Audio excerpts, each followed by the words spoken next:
Last episode, we had Josh and Mitch from the 12 Talk podcast come on the show, chop up DK Metcalf, quarterbacks, Geno Smith, and we love having these guys on the show. It ran long, so we decided let's chop this up. Let's make this a two-parter. So tonight we're bringing you part 2 of 2. It's Josh and Mitch again, hanging out with Bryce. And guys, if you haven't checked these guys out, they are from the other side of the pond, coming to you from the UK. And don't let that fool you. These guys really know their ball, and they really know their Seattle Seahawks. So go over to their channel, check it out, give them a sub, and show them support, because we love having these guys on.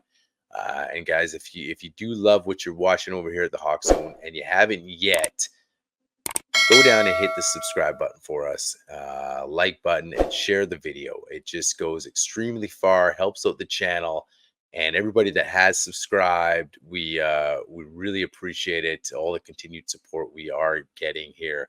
And guys, leave us a comment on the videos. We love engaging with you guys. So yeah, all that good stuff. And on the other side, it's Josh and Mitch from the 12 Talk podcast, part 2 of 2 here on the Hawk Zone Rundown. Well, I'm the best corner in the game. Look at this run. What a run. Marshawn Lynch, get off me. DK. Hey, it's John Schneider with the Seattle Seahawks. And Washington's got a lead. Leon Wilson to catch.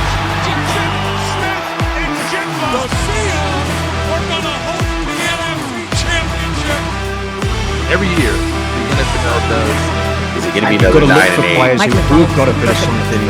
They have to fix the offensive Part of his line. success and part of Ambition of being the LOB one again. That's trading DK Metcalf. Play him aggressive. This is the Hawk Zone Rundown with Ryan and Bryce. All right, guys, welcome back. So obviously we just went through our rankings of the QBs, and now we're going to do a fun little task here. We're going to build the Seahawks 53-man roster with as little argument and debate over positions, hopefully, as possible. As much as Josh loves that factor in it. So what we're going to use, I'll share my screen here. Josh and Mitch were nice enough to send this over to me this morning, or I think yesterday, in regards to this awesome tool that the German Seahawkers have built, which is a roster builder. So they have offense, defense, kind of counts it out from my understanding on how many guys you get. It's in English and in German. I recommend you a full run through if you want. Josh, you graciously enough to do that times. in German. This was put on to us, by Jonas Meister, who's one of our guests. I'm sure he'd love to come on yours as well. He's one of the German Seahawkers. This is a tool that they have. You can use roster.germanseahawkers.com, takes you straight to it, select English, and it gives you a position by position. So you start with the offense, it gives you a 53, and you start with the offense going through who you'd select. And then by the end of it, obviously you should have your full 53. It is an awesome tool. I would encourage anyone to do it. Obviously, Bryce has now got the link. We've got the link and we've shared it. I'm sure Bryce will do it as well. It's amazing. Go and check it out. It's so good. I'm really sorry. I'm really hyped about this. We're going to use it. This is awesome. And I kind of did a couple of them prior to this on my own, and it's a great tool. For me, this is kind of going to be the thing for me and Ryan use now going forward when we're projecting out the Seahawks roster going through the next couple months here of training camp. And you know what? I love having tools like this at my disposal. Just like we used First Mock for the first mock draft this year. Mm-hmm. They were a great mock draft simulator that we used, and I really enjoyed it. And they're going to be something we use going forward as well. And this will definitely be in my repertoire to use for building the Seahawks roster. So like Josh alluded, we're going to start on offense here and kind of go through it. So quarterback, I think this is a pretty – and I – even half our rookie that's not even on the roster there anymore. That's how in depth it is. So I think we're going to go with Geno and Sam. Do you think they carry a third this year? Nope. You think they just go with the 2? I think they go with the 2, put one on practice squad, and if anyone gets injured, Sam Howell steps up and we just drag someone in from whoever's a free agent or someone else's practice squad.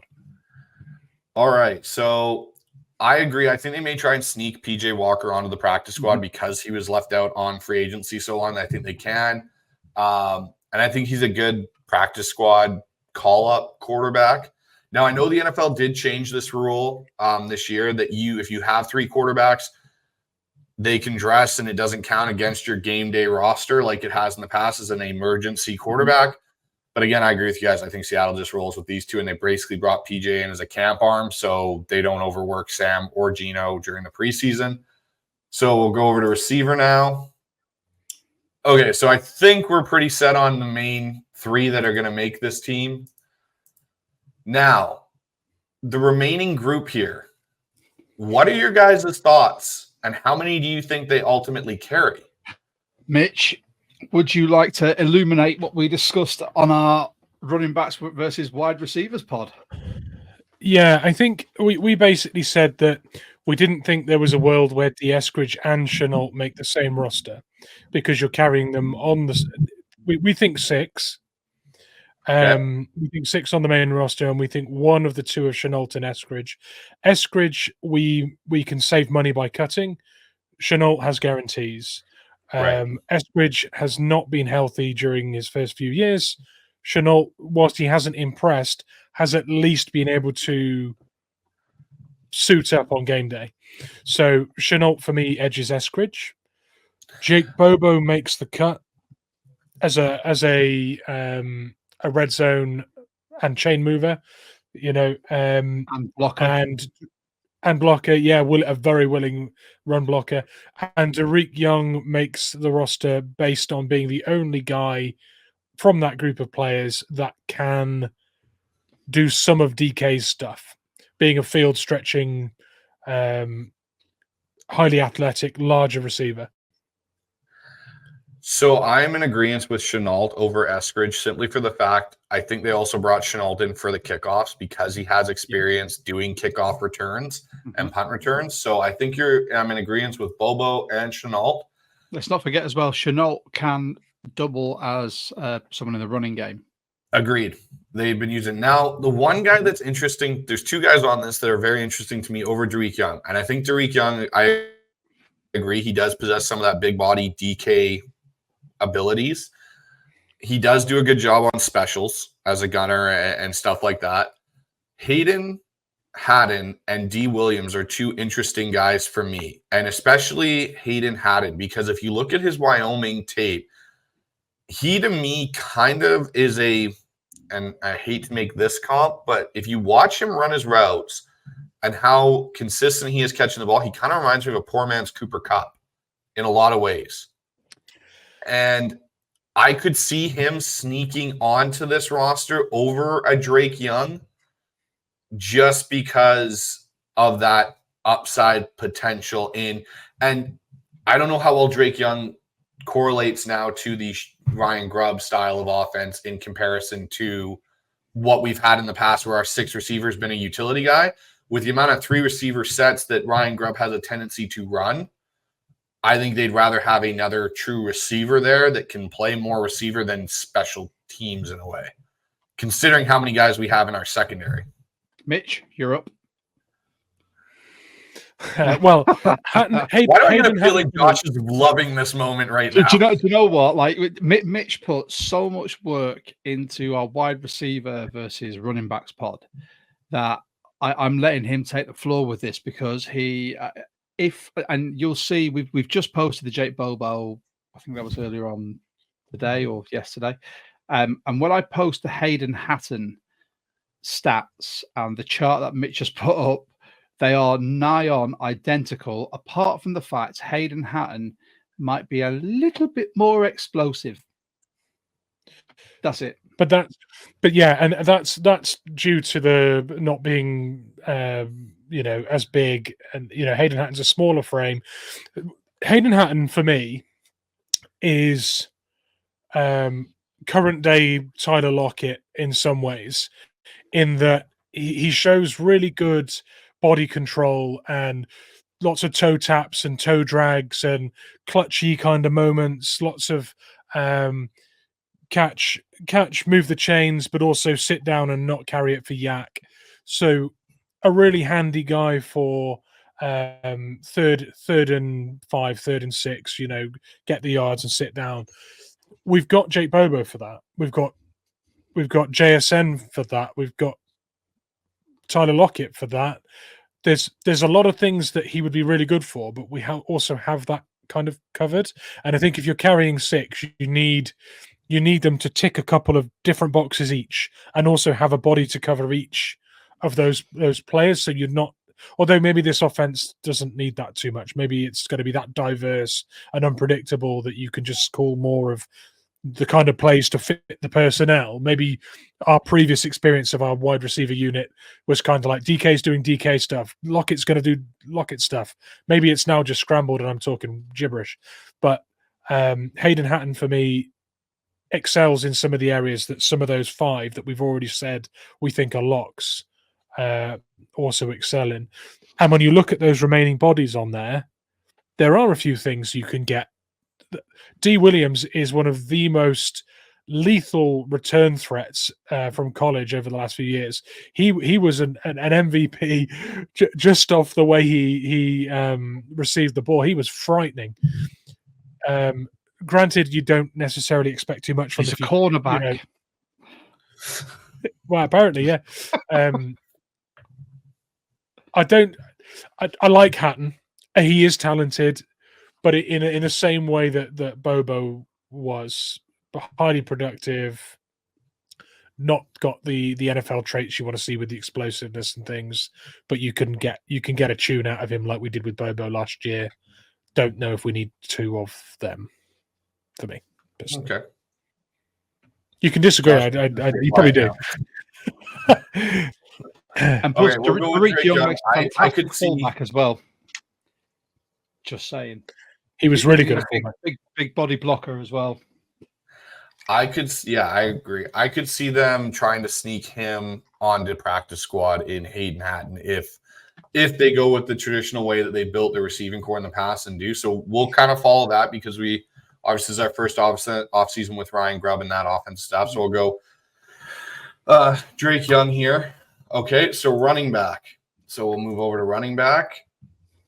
I think it's safe to say those 2 are locks in Zach Charbonnet and Ken Walker. Now, the third running back spot to me got a really interesting. Don't you besmirch my boy. What boy? Whoa. I was going to say Pearson that we just got. Yeah, Pearson Jr. is not on there. Tamarick Williams has gone as well. He's been cut. Yeah. So there is a more recent addition in Pearson Jr. and a cut there as well that we need to factor in. Should we just call Tamarick Williams Pearson Jr.? Yeah, we can do that. Sure. I'm very interested in him, in Pearson Jr. He ran very hard in the UFL this year. I'd love to see what Kenny McIntosh can do. I think he was completely forgotten about last year, and it was really sad to see that it was, because I truly think he has a little bit different variety. Like, he's kind of a mash between Ken Walker and Zach Charbonnet, and I think he could help in the return game, especially with the new rules. And I also think he could actually maybe be the better third down back than even Zach Charbonnet in a lot of ways. I'm more prone to put him on and only carry 3 running backs than I am to take a George Holani or a Pearson or Kobe Lewis. I think they may try and sneak one of those guys onto the practice squad as a hedge, but I think the room is Ken Walker, Zach Charbonnet, and Kenny McIntosh. Agree. Exactly what we said. Exactly what we said. So all right, there you go. So, Unagi. Sorry, I zoomed out there as well. I'm not sure what happened to my computer, but this is all. Did I upset the room, Josh? That's what happened. I think it's just the heat in this room that's actually setting everything off. All right, tight end. Noah Fant, Pharaoh Brown. Now, do you guys think they carry 3 or 4? 3, and I think it's going to be. I think it's going to be Brown and Barner. Obviously, we'll get onto this later on, but I think it's going to be Brown and Barner purely because they drafted Barner. Mabry basically lives at the VMAC anyway. He's got an apartment there, so he's never going to go anywhere. He'll be practice squad perennially. Brady Russell, everyone says he's really highly regarded. Cool, but he's not a game changer. Jack Westover would be the only one that I think, and we've alluded to this before in ours, where he's that link between the O-line and the receivers in Grubb's potential offense. So here I'm going to throw a curveball at you guys. Could you see a situation with Westover where they keep a fourth tight end and drop Drake Young? Yes, because they could put one of those at fullback blocking. That's what I'm wondering because the thing we got to remember with Noah Fant, and this is something I think that gets kind of lost because of how maybe not well utilized he's been. He came out as quite the receiving tight end out of Iowa when George Kittle and him were there. He was the receiving threat, and I could see. Oh, they all? Well, yes, but Noah Fant isn't so much known for his blocking, and so that's why I feel like you could see him split out into a receiver set a few more times. And maybe that limits Young and brings Westover onto the roster. Because I think what you're talking about, Josh, and that link is huge. I'm personally sold on that because I think Young's injury history, he's like a mini Metcalf, but he can't. So do we make that switch right now on this roster? Mitch, what do you reckon? The best ability is availability. That's the big mark on Derek Young, isn't it? That his availability has been pretty bad. I also think you can add into your point, Bryce, that we're already expecting to see lots of receptions for our running backs, and those 3 running backs you've got listed there can all do it really well. So I think it's a really diverse group from tight end across to wide receiver on that screen. Derek Young could sit and definitely take the full. He could be in the practice squad, and someone may not pick him up purely because his history. So West I think there's a higher Derek chance. Young out. Yeah, I think there's a higher chance you would lose Westover trying to sneak him on because I think he's going to be kind of this interesting utility tight end for them that I think some teams covet, like a 49er or Rams, where they watch him play and they see that he can do a little bit of everything. And I feel like Derek Young, you can kind of let him sit out and bring him back as a practice squad guy. So let's actually do that. Let's go back to our receivers and we'll remove him and we'll add Jack Westhoff. All right. O-line. I'm going to click the guys that I think are locks, and then we'll go from there. Does that sound like a fair deal? The starting 5. All right, so let's go Charles Cross, Lincoln Tomlinson. Where is he? Where did I was going to say, where's Olu? I was looking for him. And then Christian Haynes. Yeah. And Abraham Lucas is that group. Okay. I'm intrigued by this because when I did this the other day, I think I spent the most time looking at this group. Okay, I would say Fant's the first one I think has to go in. Yeah. I think Anthony Bradford is potentially the second one. Mm-hmm. I think Lamea is going to be their left guard of the future. And that's what I think they're grooming him towards, is to play behind Tomlinson and learn. Now, this is where, has Stone Forsyth done enough to consistently be on this roster and be on this roster again? Because it's the last season of his rookie deal. So this is where I was going to have that conversation. Michael Gerald, McClendon Curtis, everyone talks about. Gerald, they rate as a 7th-round pick. I think Michael Jarrell, listening to him talk even about what he's planning on doing now in the offseason, I don't know if you can sneak him on to a practice squad because the fact that Seattle took him in the 7th round is he was a Div 2 player. What he did at his pro day at the Ohio State Pro Day was, I think, enough that if you tried to sneak him, some team would snag him. I think I would rather keep him and his potential upside as a tackle over Stone Forsyth because you know what you're going to get in Stone Forsyth. You already have your true swing tackle in George Fant, which was Stone Forsyth's role last year. Mm-hmm. I think you're better to go with upside in these kind of areas now with the O-line and let Scott Huff build some young talent. And I would go Michael Jarrell and Nick Harris, Brendan Curtis and Nick what about our Harris. extra center? Oh, you're going for more? Oh, wow. Okay. Because I think, like, the way I look at it out of this group, because remember, some of these guys are going to end up on potentially on the practice squad. I just look at it and I go, you might be able to sneak McClendon Curtis back on, but right now he's been taking all the first team reps, and from everything that they've been saying is he's done quite well there. Nick Harris, he's got the familiarity with Scott Huff. You were talking about a link with Westover. There's your link with the O-line and the terminology and stuff from Scott Huff. That's kind of who I view as I could see them taking 11 O-linemen. Because you don't know with Abe Lucas yet. You aren't sold that Abe Lucas doesn't potentially start on the PUP list if something goes off during the next couple This has weeks. to be the caveat here as well, where we don't know about Abe Lucas, even though he's training now without a brace, and he's actually, as we'd say in rugby club circles, shifting tin, where he's actually lifting some decent weights with that knee. I personally think 10. I think the one that misses out just is McClendon Curtis, because I think there's other positions. I think that's one of those where if you stuck at 10 now, we went through the defense. By the time we got through the defense, we can then see if there's any spaces to add Curtis back on. That's the way I'd view building this team. Okay, I'm on board with that. So Mike Jarrell. Yeah. And Nick Harris. McClendon Curtis is an interesting one because we kept him on the 53 last year once we picked him up, and we kind of tried to stop anyone else taking him off us. Yeah. But that was the previous coaching staff. So there was belief in him before. Now a new coaching staff's come in and he's getting starting snaps in camp.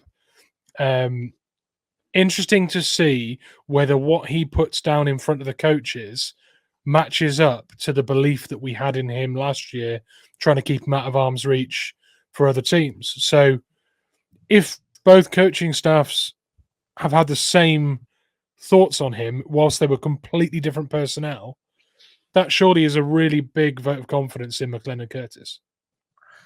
So here's the other kind of caveat that I want to throw into this is Anthony Bradford a potential cut casualty? Because you look at the guards that they have now drafted in Lamea and Christian Haynes. Bradford does not fit their build whatsoever. Correct. He fits the old regime's type of build of their guards. And with what Grubb and Huff like to do is pull their guards and have mobile offensive lines. Do you keep McClendon Curtis and potentially trade Anthony Bradford? Because he hasn't been healthy. He's been banged up. And he still is quite a larger individual than the rest of that offensive line as you look across the board. And that's the one thing. I still believe in Bradford as a people mover. That's my biggest reservation from where we drafted him and what he showed in the run game. I think last year I thought he was fine. The passing game was a bit suspect, but we drafted him as a run blocker. The old team did, though, not the new coaching staff. But I genuinely think if you're going to have him competing at right guard with Christian Haynes, it will give a semi-veteran presence for Haynes to a second-year presence for Haynes to look to and say, what did you see in your first year? How did this go? And it will also hopefully elevate Bradford by looking at what Haynes does. I'm really leaning on youth for this team at the moment because I think Coach Mike is going to look at everyone and go, you know what, I'm building something here. I don't need someone that's going to flame out in a year or two. I need someone who's going to be consistent, who's going to be there. I know McClendon Curtis won't flame out, but this is why I said 10 to start with, move on to the defense, and then if there's space, you come back to that O-line and go, who's who? Okay, so I will move on to the defense after this, but here's my little nugget I'm going to leave with that. Can you really afford in the Ryan Grubb scheme with what he's previously had at guard, have two massive guards that are not general mobility guys in Lake and Tomlinson and Anthony Bradford, because Tomlinson is going to be the left guard. The way they've talked about him and everything, he is going to be the left guard for this team. I don't know if this run scheme, the way they like to do things, you can have two extremely large individuals playing on that inside, because you might need guys to get out into the screen game. And I don't know if they're going to ask Charles Cross and Abe Lucas to do that as much as they want to ask their guards. But I digress. And now we you have to cut this pod into like 3 different sections. let's go. Next. All right. Defense. Here we go. Okay. Chenna Nwosu. Yes. Yeah. Tyrell Dodson. Yes. Yeah. Tyrese Knight. Yeah. Yes. Baker. Yes. Jerome Baker. Yes. Mafe. Yes. Derek Hall.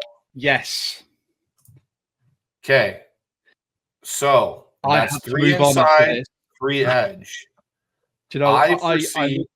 Oh, go on, you go, because I'm harking back to when I did this, because this caused me such a headache. I think there's 8 linebackers, because you're going to have your inside.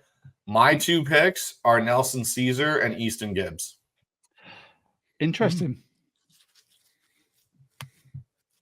I don't think Rattigan makes the squad. There's the cap hit versus what we're going to get isn't really lining up for me. Yeah, Darrell Taylor's got a lot to prove. And I really like Caesar. And Gibbs is a really interesting one, because there's an enormous body of work at college level there. And it's kind of a fresh page. There's a shout to be made for Drake Thomas with his coverage skills as a linebacker. He really filled up the stat sheet in college, being able to do pretty much everything. So if you're looking to put a guy on that depth sheet, that can do most things at linebacker, he's a really good shout, actually. I took Thomas and Caesar in my one, but that's just mine. So my only reservation is I haven't heard anything about Drake Thomas so far in like any regard to camp, like not even seeing him out there. He's coming off an injury, because that's what I believe ended his season last year. That is why I went with Easton Gibbs and Caesar over that, is because Gibbs has been out there and there has been good word about him understanding Mike McDonald's defense and what he wants to do. And he can actually step in and play that middle lead linebacker role. Yeah, I like it. I came back to this. This was the same as the old line, caused me so many headaches, where I just selected the ones I knew and nailed on. I went through the rest. And then when it came to, I've got 6 or 7 picks left, I came back. Yep. So we'll leave Gibbs off. We'll go with Caesar, because we all agreed on him. We'll go to cornerback now. Okay, so pretty simple drill. Devin, Reek, Trey Brown. I think the 2 draft picks make it, and Pritchett and James. I think there's a reason they were taken. I think for the sake of this exercise, you take Kobe Bryant as well, because he's going to be double as a safety. So you can take one less safety and whoever they've got there. Right. So I don't know if either of these 2 make it. I think they're both. I think Artie Burns gets cut, and I think Mike Jack could get traded. Did you listen to our pod? Yeah, we said exactly. I haven't yet, actually. This is so our cornerbacks versus safeties pod. This is the exact same conversation we had, and it's with Mike Jack. I think Artie Burns was kept as a veteran presence in the last regime. I don't think that's what we need for this one, because Coach Mike wants a young secondary he can mold to do his system. He doesn't need a veteran who's played in different systems. He needs people he can mold into his system. Mike Jack's the only one that I think is firmly on that bubble, because he's put in a fantastic body of work. He's been a starting caliber, not an exceptional cornerback, starting caliber cornerback. But if someone came to you and said, we'll give you a 3rd or a 4th for Michael Jackson, you would snatch their hand off. Yep. And I think Trey Brown outplayed him towards the end of last year, where Trey Brown was rated as one of the highest press man coverage corners in the league. And I think that's something that Coach Mike will love about Trey Brown, I should say. And that's kind of how I see our room playing out. So we'll move to safety, because we're all kind of in agreement. Julian Love, Rasheem Jenkins. Now, Mitch, I was going to say, Mitch has a bit about I think Jarek Reed makes it because I think he could be an actual good starter for us. Mitch? Yeah, I was just going to say he'll start on the pup list, I think, anyway. Yeah. So I don't think we need to factor him into the depth chart at this point. But I do think it paves the way for someone like Sutherland or Okada early in the season to start, not necessarily start games, but feature on game day until Jarek Reed's up to speed and ready to go.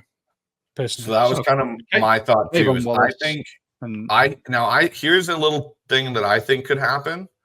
I think when Jarek Reed gets healthy, is your 4 safeties are actually Julian Love, Rayshon Jenkins, Jarek Reed, and Sutherland, and they cut Kayvon Wallace.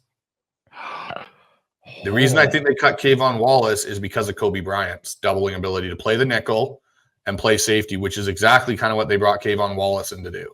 I think Kayvon Wallace can also move in as that the faux linebacker to show that and either pressure the pocket or stay in the linebacker in the middle, or we can move back into safety. I think that's where the multiplicity of someone like Kayvon Wallace is the reason why they brought him in. So we looked at this and we said Kayvon Wallace and Sutherland. And if you look at this now, we've still got what? So that 30, that's 40. 41. So then you move on to D-line, and then all you've got is special teams, and then whoever else is left over, you can fill the rest of the roster. All right, so let's do that. Oh, I didn't want him. I want Sutherland. There we go. Why not Ty Okada? What's he ever done to you? Not performed well enough. I'm going to get on Instagram now and be like, Ty, you'll never guess what Bryce said. All right, so let's go through this. This should be the easiest group. Yeah. Murphy, Williams, Jones, Jaron Reed. I think John Hankins makes it for his particular role. I think Mike Moe. Yeah. Now, do you guys think Cameron Young or Matt Godell is that other? Young. You think Young is the one? I've never seen a big man like that move so fast. Yeah, that is some raw speed and explosiveness. It's freakish. It's like he's a mutant. Okay. Yeah, he's really talented. So I will leave that. I think that's enough of I think 7 is kind of where we're at, because we also know Draymond's going to be playing in that edge role as well, right? That's what they've kind of alluded to is multiplicity. Yeah. So now we'll move on to specials. Obviously, that's pretty straightforward. And pretty straightforward. Okay. We have 2 spots now available to us. And this is where I got with mine. So when you go back to offense, or if we're going to stick on defense, we can do that. So this is where we're actually on the offense. Yep. This is where you look at it and go, is this the spot where we take that extra offensive lineman in Curtis? And then on defense, do we take that extra linebacker or safety? Exactly. And this is where I genuinely sat here whilst I was doing some of our stuff for our pod. And I was probably sat looking at my screen for about 10, 15 minutes, just flicking between them. This is let's just look at this for the line for a second. So Charles Cross, left tackle. Yeah. Abe Lucas, right tackle. George Fan is your swing tackle, which is really all you need on game days unless somehow you lose both your tackles, which doesn't happen all that often. You've also got Lemaya, who's played at tackle as well. Right. Jarrell is also tackle guard, which is what they've kind of alluded to. He's going to be doing both. Nick Harris is guard center.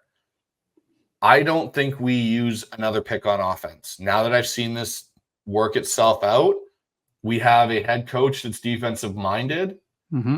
And when I go to defense, my concern is Dotson and Baker. Neither one of them has performed at all in camp so far.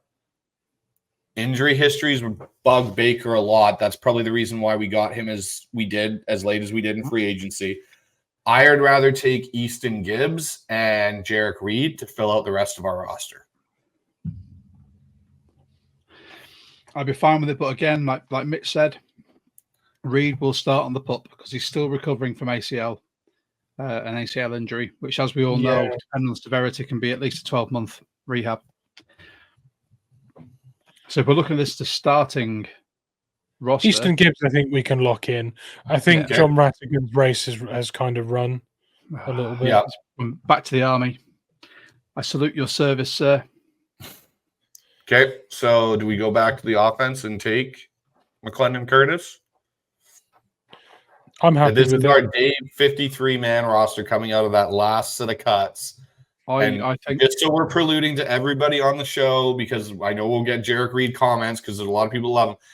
Jarek Reed did make the team in our simulation. He is just on the pup list. Yeah. So do we take McClendon Curtis then to see what we've got, considering he's taking the first team reps? I think when you look at the injury history we have on that offensive line, if you have a steady group of offensive linemen that can switch in and out, perfect. Curtis is highly regarded within the organization. He's highly regarded within the league, because I reckon if he hit the practice squad, he'd go. I'd put him in there because I think every other position's got backups. Yeah, I like it. Okay. McClendon Curtis. All right, so that is our team. Does this mean, Mitch, that when we come to do ours, it's basically going to be the exact same as this? Yeah, we've just saved our listeners so much time. Oh. All right. We were doing it on the German Seahawks when we do it as well. Oh, okay. So there you go. All right. So as everyone can see, this is our Seahawks players on offense. We'll have defense as well. I personally, this is the starting group that we get. Let's get it on socials. We will share that. And then wait for everyone to tell us how wrong we are. Oh, we're gonna get blasted. Yeah. I know it. Someone's gonna not listen to this, and they're gonna go, "Oh, it's Jarek Reed. They didn't put him on." No, we put him on pup. Again, everyone. He is on the team. He is on the pup list. So I will save this, and I will fire this over to you guys. Nice. Please bear in mind, even though we are Brits, Mitch and I have been Seahawks fans. I'm on sort of my 14th year now. Mitch is going on about 10 as well. We do know what we're talking about. This is very much I am the heart, Mitch is the head, and as we've discovered in this, Bryce is also the thinking with the head, unlike the heart. Oh, Ryan, come back. I need some help. I need emotional support. But yeah, I think that by way of the starting 53, bearing in mind we don't know who's being cut, if there's any trades going on, I'd be happy with that as our starting 33 or 53. Sorry, 33. Cool. Could you imagine? We'd have no team if it was last season. That would be the day one starting lineup. Do we know if Josh ever gets an NFL job as a head coach or GM? There will be a 33-man roster day one of the NFL season for kickoff. If I ever got a head coach job, there would be a lot more of proper tackling practice, like I do with rugby training. There would be a lot more, or there'd be a lot more of a lot of things that I think there's a lot of crossover. Bryce, is where you and I will do a pod together talking about coaching for an American football versus rugby side, and I think that would be a very interesting pod. I think it definitely would be, for sure. I'm actually just about next week on Friday. I fly off to Saskatchewan to coach nationals for Saskatchewan for our football team. Yeah, I'm so looking forward to going to Saskatchewan. So, but yeah, so just so everyone was listening, that's basically the show today. Josh and Mitch, I'll let you guys kind of do your thing. Let people know where they can find your guys' work and your pod and everything like that. So go take it away. So we are Mitch and Josh from the 12 Talk podcast. We're a UK-based Seahawks podcast. We work with the UK Seahawkers, the German Seahawkers. We try and bring you weekly content. We are a Seahawks pod by 12s, for 12s, with 12s. So if you're interested in appearing as a guest, by all means, hit us up on our socials. You can find us on @12talkpod on, gotta go through the list now, Insta, Everything. X, Facebook. We're all over the place, basically. You'll find me on Reddit, trying desperately to understand that as well, but I'm far too old for that now. We have a YouTube. We're on pretty much every single podcast platform you can think of. In all of our podcasts, that you'll find the email. If you want to appear, you don't need a professional setup like we have. You can appear on your laptop or your phone. We just want to get as many 12s talking as possible and give you a platform to discuss what you want. We have got some fantastic guests coming up, as we've alluded to. We've got another German Seahawker coming up called Simon, who was one of the brainchilds of the roster builder that we've just used. So there you go. Hopefully that was like under a minute and a half. No, that was perfect. All right, guys. Thanks for coming on the show. And for the Hawks Zone Rundown fans, we will see you guys on the next one. Go Hawks. Go Hawks. Go Hawks.